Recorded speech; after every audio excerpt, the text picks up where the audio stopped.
సింహాసనం నాదే, కానీ ఆ పిల్లవాడిని రాజుగా అభిషేకించారు. అభిషకులు పెండ్లి చేసుకోను. అతడు దావీదు పెద్ద ఆమెతో సింహాసనం నీదే అవుతుంది. ఇతడు యోవాబు, దావీదు సైన్యాధిపతి. కుట్ర పన్నుతున్నారు.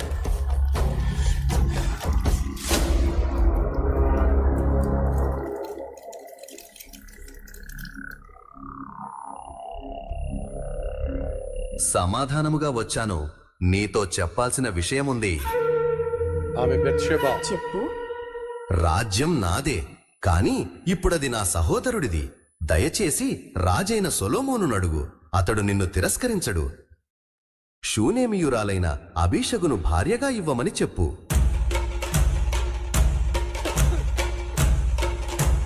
బత్షెబా రాజైన సొలొమోను దగ్గరకు వచ్చి అదోనియా అబీషగును భార్యగా కోరుకున్నాడని చెప్పింది.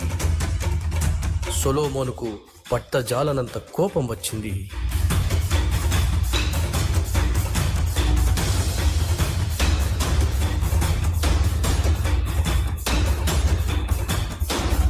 బెనయాను పిలిచి అదోనియాను వధించమని ఆజ్ఞాపించాడు.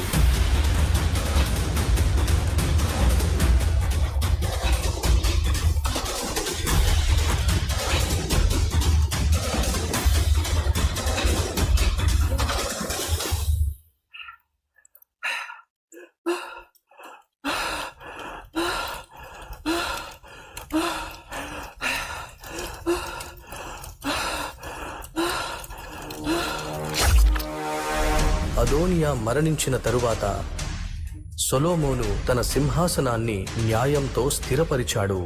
నిరపరాధ రక్తాన్ని చిందించి అదోనియాకు తోడైన యోయాబు బెనయా చేత చంపబడ్డాడు. అబ్యాతారు యాజకుడుగా తొలగించబడ్డాడు. అతని యాజకత్వం శాశ్వతంగా ముగిసింది. బెనయా రాజాజ్ఞ ప్రకారం సిమీయిని సంహరించాడు. ఇలా సొలొమోను రాజ్యం స్థిరపడింది. సొలొమోను కీర్తి ఎంతగానో విస్తరించింది.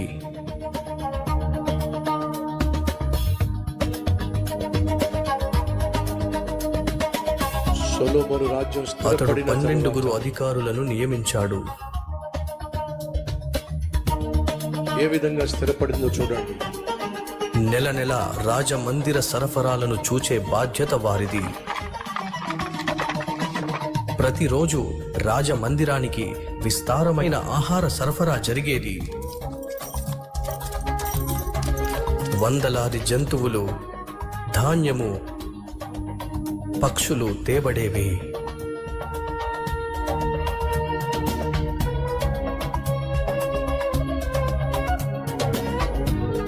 సొలొమోను 12,000 గుర్రాలు, 1,400 రథాలతో సరిహద్దులను స్థిరపరిచి రాజ్యాన్ని పాలించాడు.